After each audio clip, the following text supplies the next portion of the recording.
Assalamualaikum. My name is Mahek Sabha and you are watching MS Chemistry. Chapter number 1 पढ़ रहे थे हम लोग स्टाइशियोमेट्री क्लास 11th का, जिसमें हमने लास्ट टाइम जो कवर किया था वो स्टाइशियोमेट्री क्या है। उससे पहले बेसिक कैलकुलेशंस पढ़ी थी मास मोल पार्टिकल की।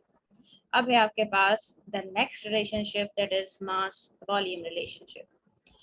अब मास वॉल्यूम रिलेशनशिप में क्या होगा, या तो आपके पास मास गिवन होगा और वॉल्यूम पूछ रहा होगा, या तो आपके पास वॉल्यूम गिवन होगा और मास पूछ रहा होगा। अच्छा, ये जो मास वॉल्यूम रिलेशनशिप है ये स्टाइशियोमेट्रिक कैलकुलेशन का है। स्टाइशियोमेट्रिक कैलकुलेशन में इक्वेशन होती है, यानी रिएक्टेंट एंड प्रोडक्ट का रिलेशनशिप, उस उन दोनों के मास के बारे में पढ़ते हैं। वैसे ही अगर आपको किसी चीज का मास दे दे और वॉल्यूम पूछ ले एक चीज का, for example if someone gave you that oxygen का कोई मास दे दे और पूछे कि इसका वॉल्यूम क्या होगा, इतना मास है और इसका वॉल्यूम क्या होगा, दैट इज अनदर थिंग। कोई मोल दे दे, उसका वॉल्यूम पूछ ले, यानी एक चीज का, वाटर का, NaCl का, ऑक्सीजन का, हाइड्रोजन का, किसी भी एक चीज का, तो वो बेसिक कैलकुलेशन में आता है और उनके एक ही फार्मूलाज हैं जो बार बार यूज होते हैं। लेकिन यहाँ पर जो हम पढ़ रहे हैं वो है मास volume relationship with respect to stoichiometry. And what is stoichiometry? Amount of reactant and amount of product का जो आपस में रिलेशनशिप है दैट इज कॉल्ड स्टोइचियोमेट्री।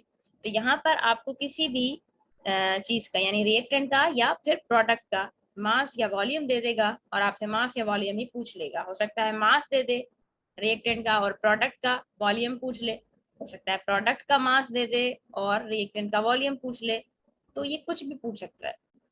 तो हो सकता है कि mass will be given, volume will be asked, और वाइस वर्सा, मतलब अलग भी हो सकता है वॉल्यूम दे दे और मास पूछ ले। तो अब जो आपके पास क्वेश्चन है, सबसे पहले इक्वेशन देख लें। ये इक्वेशन आपकी है, मीथेन की कंबस्शन हो रही है। यहाँ पर मीथेन की कंबस्शन हो रही है, तो आपको पता है कि कार्बन डाइऑक्साइड और water is the result of combustion reaction. Now let's read the problem. Problem में क्या कह रहा है कि इफ 20 ग्राम ऑफ मीथेन, यहाँ पर ई आएगा मीथेन में, if 20 gram of methane undergo combustion, how many decimeter cube of oxygen will be required?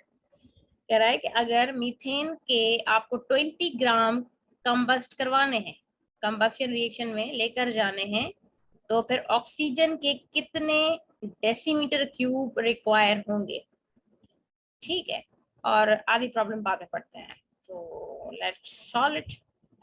First we have to find number of moles of given mass.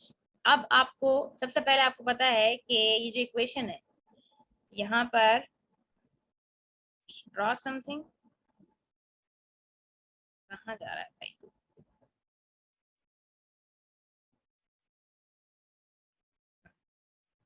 अब आपको पता है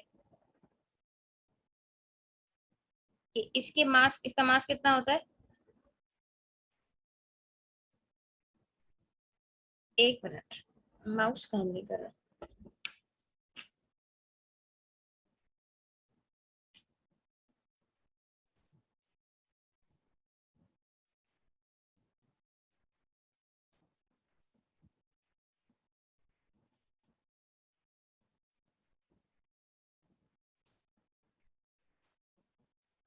ठीक है, ये 16 है, क्योंकि आपको पता है कि मीथेन का जो मास होता है वो कितना होता है, 16 ग्राम। और ऑक्सीजन का मास कितना होता है, ऑक्सीजन गैस की बात हो रही है तो कितना होगा, 32। लेकिन यहाँ पर कितने मोल्स हैं, 2 मोल्स हैं, तो ये ऐसे होगा। 32 को 2 से मल्टीप्लाई करेंगे तो कितना हो जाएगा टोटल, 64। यानी 16 ग्राम को कंबस्ट करवाने के लिए ऑक्सीजन के कितना मास चाहिए, 64। 64 ग्राम चाहिए आपको ऑक्सीजन का। लेकिन यहाँ पर आपसे क्या पूछ रहा है, डेसीमीटर क्यूब, कि अगर 20 ग्राम हम कंबस्ट करवाएं तो how many decimetre cube of oxygen will be required, यानी आपको यहाँ पर ऑक्सीजन का वॉल्यूम कितना चाहिए होगा। ठीक है, अब वॉल्यूम फाइंड करने के लिए आपके पास मोल का होना जरूरी है, ये बात याद रखिएगा। अगर किसी भी चीज का आपको वॉल्यूम फाइंड करना है, then first you have to find its moles. आपको सबसे पहले उसके मोल्स फाइंड करने होंगे।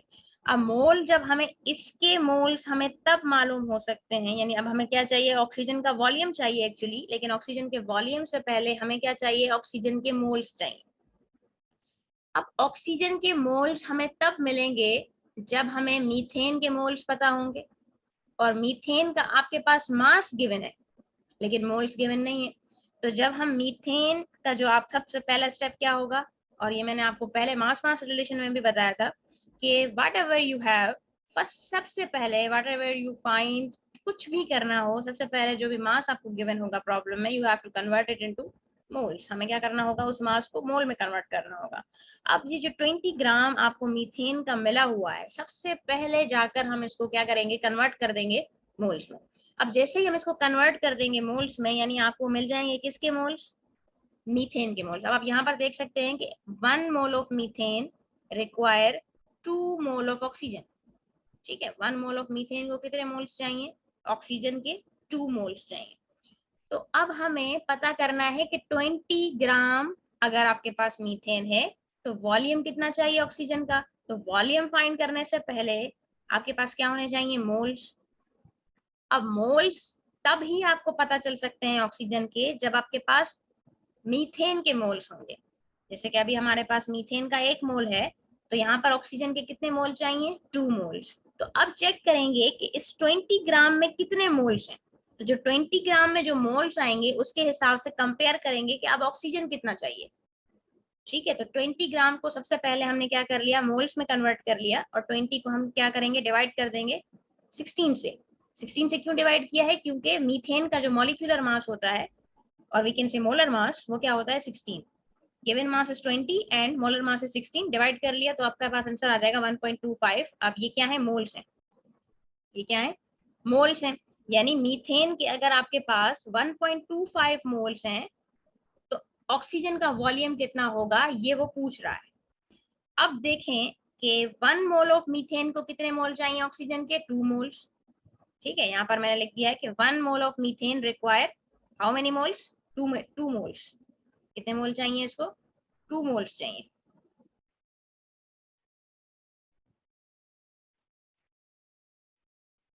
ठीक है, ये क्या लिखा हुआ है, 2 लिखा हुआ है, ये 2 मोल्स चाहिए। तो फिर डेफिनेटली 1.25 को कितने चाहिए होंगे, अब 1 को 2 चाहिए तो 1.25 को भी ऑफ कोर्स इसके डबल चाहिए होंगे, तो मल्टीप्लाई कर देंगे 2 को 1.25 से। जब मल्टीप्लाई करेंगे तो आपके पास आंसर आएगा 2.5 मोल्स।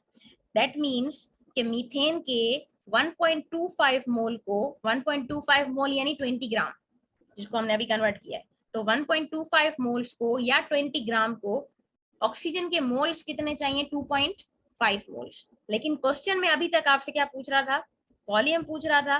तो अब आपके पास मोल्स आ गए, मैंने आपको कहा वॉल्यूम फाइंड करने के लिए सबसे पहले आपको क्या चाहिए होंगे, मोल्स चाहिए होंगे। अब ऑक्सीजन के मोल्स मिल गए तो सिंपली हम क्या करेंगे, वॉल्यूम ऑफ ऑक्सीजन मालूम करेंगे, this oxygen, volume of oxygen mole multiply by 22.4। तो मोल के कितने हैं, 2.5 है, 2.5 मल्टीप्लाई 22.4, आंसर आ गया आपके पास 56 डीएम क्यूब।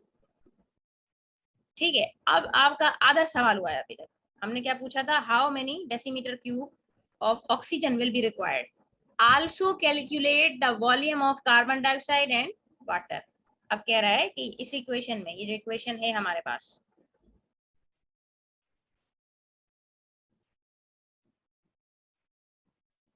ये जो इक्वेशन है आपके पास, इसमें आपसे पूछ रहा था पहले कि ऑक्सीजन का वॉल्यूम कितना रिक्वायर होगा जब हम मीथेन के कितने मोल चलाएंगे, 20 ग्राम।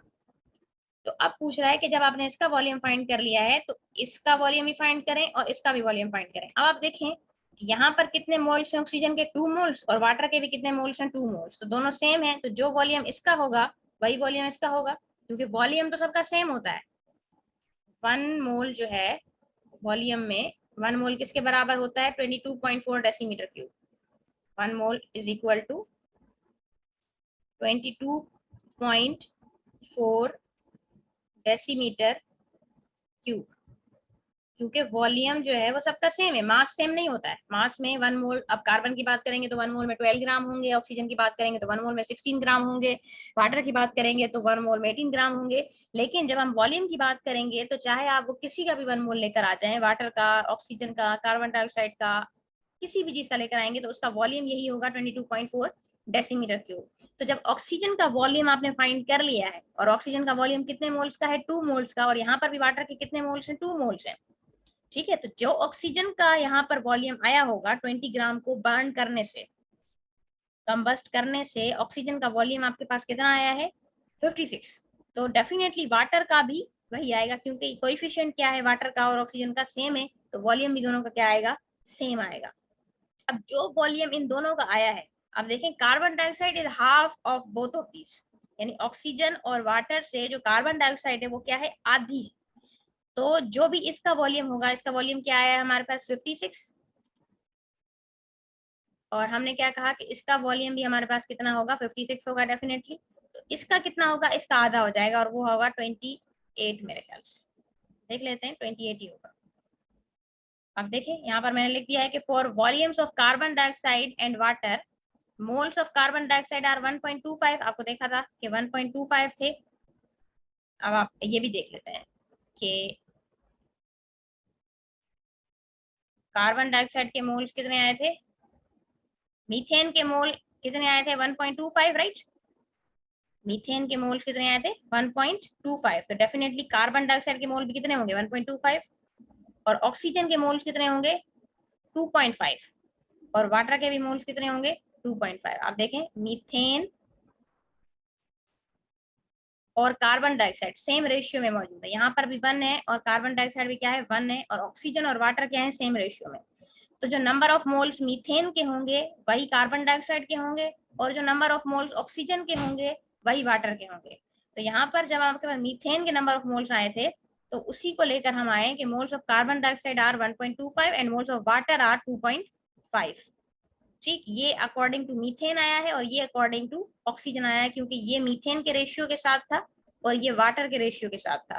तो मोल्स मिल गए तो सिंपली 22.4 से मल्टीप्लाई कर देंगे, तो यहाँ 28 और यहाँ पर 56। ऊपर भी हमने यही कंक्लूड किया था कि इसके 28 मोल्स मिलेंगे ट्रिक से, और इसके कितने मिलेंगे, 56, क्योंकि this is double of carbon dioxide, तो इसका वॉल्यूम भी क्या हो जाएगा, डबल।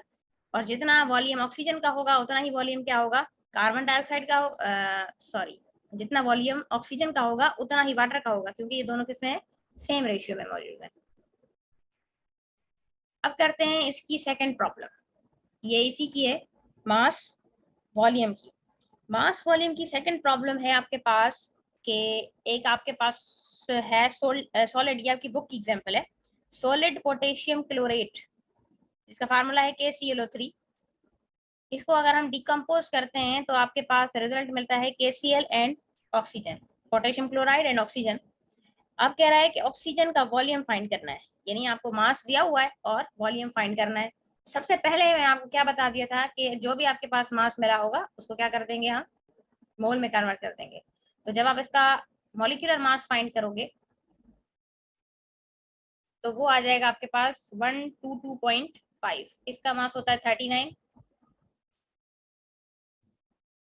क्लोरीन का मास होता है 35.5, ये इजी है लेकिन चल रहे, और ऑक्सीजन, एक ऑक्सीजन का होता है 16, तो 3 ऑक्सीजन का कितना होगा, 48। अब इन तीनों को आप खुद प्लस कर लें, प्लस करेंगे तो आपके पास आंसर आ जाएगा 122.5। अब हमने क्या किया है, 49 जो कि गिवन मास था, इसको इसके मोलर मास से डिवाइड कर दिया है, और हमें आंसर क्या मिल गया है, नंबर ऑफ मोल्स, और नंबर ऑफ मोल्स कितने, 0.4।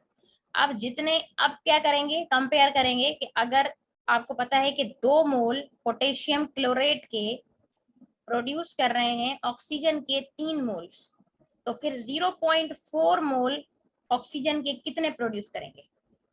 ठीक है, लिखा हुआ है कि 2 moles of KClO3 yields 3 mole of oxygen, this is O2। ठीक है, 2 मोल पोटेशियम क्लोरेट के प्रोड्यूस कर रहे हैं कितने, ऑक्सीजन के 3 मोल्स, तो फिर 0.4 मोल्स कितने प्रोड्यूस करेंगे। तो जब भी आपको किसी एक की चीज की कीमत पता नहीं होगी तो आप उसके मल्टीपल्स की कीमत पता नहीं कर सकते। फॉर सपोज अगर आपको कोई कहे कि एक बनाना जो है वो ₹7 का है, ठीक है। तो 2 बनाना कितने के होंगे, तो आप कहोगे कि 14 रुपीज के होंगे। 3 बनाना कितने के होंगे, तो आप कहोगे कि 21 रुपीज के होंगे। कोई कहे 4 बनाना कितने के होंगे, तो आप कहोगे 28। 5 बनाना कितने के होंगे, तो आप कहोगे 35। तो ये आप क्या कर रहे हो, जब मैंने आपको कहा 2 बनाना, देन यू आपने क्या किया, 2 को 7 से मल्टीप्लाई कर दिया, ठीक है। जब आप एक बनाना कितने का है, ₹7 का, ठीक है। 2 बनाना कितने के होंगे, डेफिनेटली आप कहोगे कि 14। लेकिन 14 आपको कैसे पता चला, तो 14 हमें कैसे पता चला, हमने क्या किया, 7 को मल्टीप्लाई कर दिया किसके साथ, 2 के साथ, तो हमें 14 मिल गया। कोई पूछे 3 बनाना कितने के हैं, तो 7 को मल्टीप्लाई कर देंगे किसके साथ, 3 के साथ, तो वो 21 रुपीज के होंगे। 4 कोई पूछेगा तो 7 को मल्टीप्लाई कर देंगे 4 के साथ। कोई 5, ये क्या हो जाएगा, 28 हो जाएगा। कोई पूछे 5 बनाना कितने के हैं, तो हम क्या कहेंगे, 7 को मल्टीप्लाई कर देंगे 5 के साथ, तो आंसर आ जाएगा आपके पास 35। यानी जब तक आपको एक की कीमत नहीं पता होगी, तब तक आप उसके मल्टीपल्स की कीमत बता नहीं सकते। Let me erase it, erase हो नहीं हो गया, ठीक है। तो यहाँ पर तो हम बनाना बेच रहे हैं, लेकिन हमें यहाँ पर एक्चुअली अपने केमिकल्स पर काम करना है। बनाना बेचना बहुत आसान है, केमिकल्स पर काम करना थोड़ा सा मुश्किल है, ज्यादा मुश्किल नहीं है।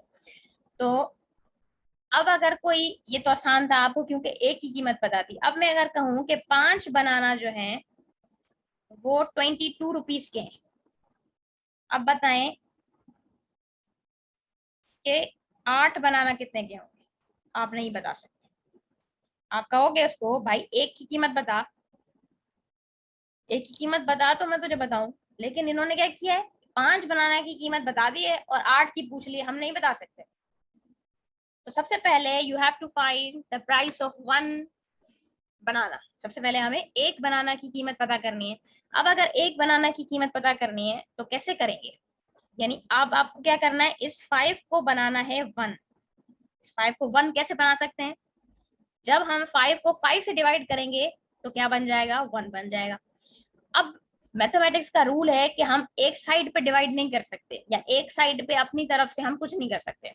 तो हमें जो भी करना होता है वो दोनों साइड करना होता है। तो अगर इस 5 को मुझे क्या बनाना है, 1 बनाना है, तो मैं क्या करूंगी कि इस 5 को डिवाइड करवा देंगे हम 5 से, अपनी मर्जी से। तो ये काम हम एक जगह नहीं कर सकते, इस 22 बेचारे के साथ भी इसको क्या करवाना पड़ेगा, डिवाइड करवाना पड़ेगा, ठीक है। अब 5 डिवाइडेड बाय 5 आंसर क्या आ जाएगा, 1। यहाँ पर क्या आ जाएगा, 1। और यहाँ पर क्या आ गया, वही 22/5। यानी अब आपको एक बनाना की कीमत पता चल गई। ये 5 की कितनी थी, 22। तो एक की कितनी होगी, जब आप 22 को डिवाइड करवा लोगे 5 के साथ, मतलब 22/5 इज द प्राइस ऑफ 1 बनाना, ठीक है। अब जब 1 की पता चल गई है, तो आपके पास अब किसकी पूछ रहा था, 8 की।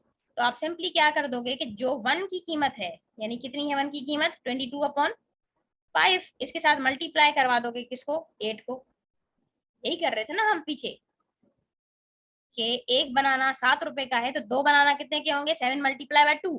तो जो एक की कीमत थी उससे मल्टीप्लाई कर देंगे जितने की हमें मालूम करनी है। तो हमें 8 की मालूम करनी थी, लेकिन हम डायरेक्टली नहीं बता सकते थे क्योंकि हमें पता था 5 की कीमत 22 है, तो हम डायरेक्टली 8 की कीमत नहीं बता सकते थे। तो हमने क्या किया, इस 5 को पहले 1 बनाया। 5 को 1 कैसे बनाएंगे, 5 को 1 कैसे बनाएंगे, 5 को डिवाइड कर देंगे 5 से। और ये काम हम एक जगह नहीं कर सकते, मैथमेटिक्स का रूल है, क्योंकि ये 5 मैंने अपनी तरफ से लगा दिए हैं, लेकिन ये कैंसिल हो जाएंगे तो बात जो है वो बैलेंस हो जाएगी। तो 5 डिवाइडेड बाय 5 आंसर क्या आएगा, 1। यानी एक बनाना की कीमत आपके पास कितनी आई है, 22/5। तो अब 8 की कितनी होगी, सिंपली जो एक की कीमत है उसके साथ मल्टीप्लाई कर देंगे जितने की आप मालूम करना चाहते हो, वो है आपकी 8। 8 की आप मालूम करना चाहते हो तो मल्टीप्लाई करवा देंगे 8 से, यानी 8 बनाने की कीमत इतनी है। अब इसको कैलकुलेट करें या फिर हम आगे चलते हैं, इसको कैलकुलेट करने की वैसे जरूरत नहीं है, आपको पता चल गया कि कैसे करना है, ठीक है। Let's raise it. Hope so कि अब ये क्लियर होगा कि जब तक आपको एक चीज की कीमत पता नहीं होगी, तो आप उसके मल्टीपल्स की कीमत पता नहीं कर सकते, ठीक है। अब आते हैं कि हमें पता है कि 2 मोल्स जो है, हमें क्या पता है कि ये जो 2 मोल्स हैं ये कितने यील्ड कर रहे हैं, 3 मोल्स, यानी 2 मोल पोटेशियम क्लोराइड के कितने दे रहे हैं, 3 मोल, यानी 2 बनाना 3 रुपए के हैं। अगर हम इसकी एग्जाम्पल में से जाओ, 2 बनाना कितने के, ऐसा होता नहीं है आजकल, तो शहबाज शरीफ ने बहुत लूट मार मचाई हुई है, 2 बनाना 3 रुपए के मिल नहीं सकते। तो बहरहाल हम आते हैं अपने काम की बात पर कि 2 मोल्स कितने के हैं, 2 मोल्स को कितना चाहिए, 3 मोल, तो फिर 0.4 को कितना चाहिए होगा। तो we can not do it directly, हम नहीं कर सकते जब तक आपको नहीं पता होगा कि 1 मोल कितना यील्ड कर रहा है। जब तक हमें ये नहीं पता चलेगा कि 1 मोल कितना यील्ड कर रहा है, तो हम नहीं बता सकते कि 0.4 कितना कर रहा है। तो अब क्या कराएंगे, करेंगे कि इस 2 को 1 बनाएंगे।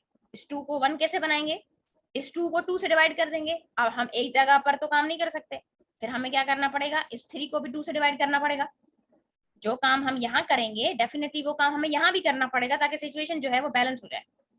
तो हमने क्या किया, 2 को डिवाइड कर दिया 2 से, तो 3, अब 3 को भी क्या कर देंगे, डिवाइड कर देंगे 2 से। तो अब 2 डिवाइडेड बाय 2 आंसर क्या आ गया, 1, यानी 1 मोल पोटेशियम क्लोराइड का कितना यील्ड करेगा ऑक्सीजन के मोल्स, 3/2 मोल्स। ठीक, जब हमें एक का पता चल गया कि 1 mole of potassium chlorate yield 3/2 मोल, तो अब हमें आप कोई भी वैल्यू दे दें, 8 दे दें, 10 दे दें, 12 दे दें, 15 दे दें, जो भी दे दें, हम सिंपली उसको इस 1 मोल ने जितना यील्ड किया है इससे मल्टीप्लाई कर देंगे। तो 0.4 आपसे पूछ रहा था, क्यों, क्योंकि 0.4 किसका मास था, मोल था।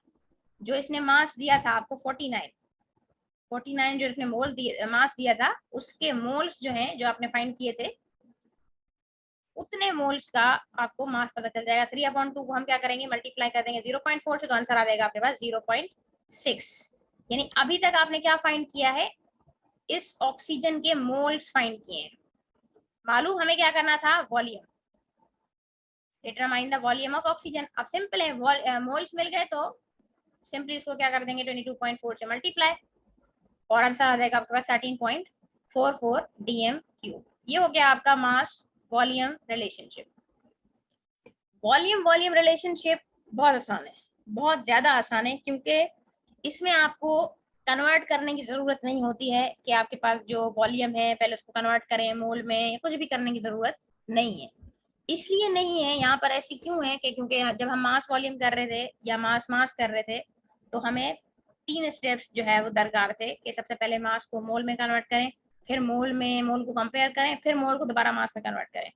और मास वॉल्यूम में क्या कर रहे थे, मास को मोल में, फिर मोल को वॉल्यूम में। लेकिन यहाँ पर हम डायरेक्ट करेंगे। यहाँ पर डायरेक्ट कैसे करेंगे, क्योंकि वॉल्यूम जो है वो क्या होता है, सबका सेम होता है। चाहे आप 1 मोल किसी भी चीज का ले आए, वाटर का ले आए, कार्बन डाइऑक्साइड का ले आए, किसी चीज का भी 1 मोल लेकर आएंगे तो उसका वॉल्यूम वही होगा 22.4। तो करते हैं स्टार्ट, बहुत आसान है। What volume of oxygen and hydrogen will be obtained from waters 500 decimetre cube. कह रहा है कि अगर वाटर के 500 डेसीमीटर क्यूब हैं, तो अगर हम इस वाटर को तोड़ें, अब ऐसे आप तो नहीं तोड़ सकते घर पे बैठ के, ये इंडस्ट्रीज का ही काम है। जब वाटर टूटता है तो 2 गैसेस मिलती हैं आपको, हाइड्रोजन गैस और ऑक्सीजन गैस। और मैंने आपको बताया था कि स्टाइशियोमेट्री करने से पहले यू हैव टू चेक कि इक्वेशन बैलेंस है या नहीं है, तो इक्वेशन बैलेंस होना बहुत जरूरी है। अब आप देख सकते हैं कि यहाँ पर ये जो इक्वेशन है, पहले सबसे पहले आपको इक्वेशन को देखना है कि वाटर जब टूट रहा है तो हाइड्रोजन गैस के 2 मोल्स और ऑक्सीजन गैस का 1 मोल, यानी वाटर के 2 मोल्स जब टूट रहे हैं, ये 2 जो है वो रिप्रेजेंट मोल कर रहा है।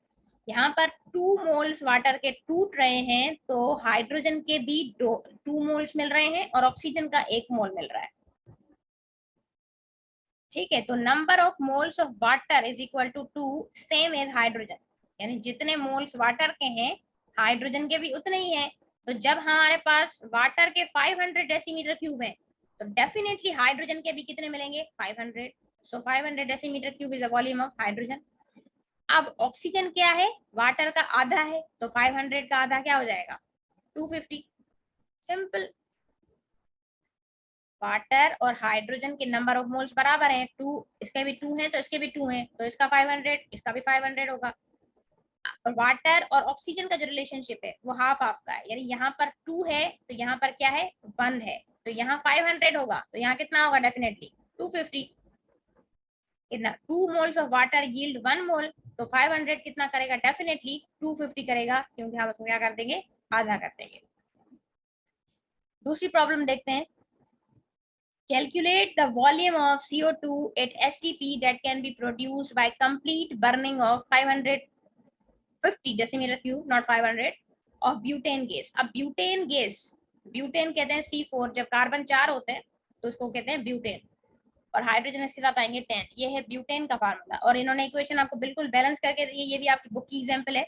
Equation is exactly balance. यहाँ पर 2 मोल जो है वो बर्न हो रहे हैं, तो ऑक्सीजन के मिल रहे हैं 13। अच्छा, 2 मोल ब्यूटेन के रिक्वायर हैं, 2 मोल ब्यूटेन के यूज करता है ऑक्सीजन के 13 मोल्स, और प्रोड्यूस करता है कार्बन डाइऑक्साइड के 8 मोल, और साथ में वाटर के 10 मोल। अब कह रहा है कि अगर ब्यूटेन के मैं 50 डेसीमीटर क्यूब दूं तो फिर कार्बन डाइऑक्साइड का कितना वॉल्यूम मिलेगा। अब आप देखें यहाँ पर कि इसके 2 मोल्स को, इसके 2 मोल्स हैं तो इसके कितने मिल रहे हैं 8, ठीक। इसके 2 मोल्स 8 दे रहा है, यानी 4 टाइम्स ज्यादा दे रहा है। जितना ये है खुद उसका 4 टाइम्स ज्यादा दे रहा है कार्बन डाइऑक्साइड। यानी यहाँ 2 है तो ये 8 है, यानी 2 4 8 होता है ना, दैट मीन्स कि 4 टाइम्स ज्यादा मिलेगा आपको carbon dioxide as compare to butane. तो अगर 50 होगा, अब सवाल में क्या पूछ रहा है, अगर 50 होगा तो 50 का 4 टाइम्स क्या होता है 200। समझ में आ रही है ना बात। ये is shown 2 moles of butane, this is the formula of butane, yields 8 mole of carbon dioxide. Line पता नहीं कहाँ जा रही है, ठीक है। तो 50 डेसीमीटर क्यूब आपको कितना देगा, डेफिनेटली 200 देगा, क्योंकि एज 8 जो है वो क्या है 4 टाइम्स है 2 का, 2 4 8 होता है।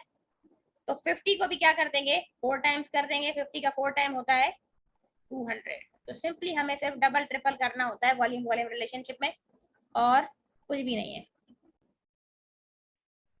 ठीक है। तो होपफुली ये सब कुछ क्लियर होगा। आप ये जो पीडीएफ है आप इसका स्क्रीनशॉट भी ले सकते हो, otherwise I can share it in my Facebook group. अगर आपको चाहिए then you can comment and आप बता सकते हैं कमेंट बॉक्स में। I don't know how to. अल्लाह हाफिज़, अपना ख्याल रखिएगा।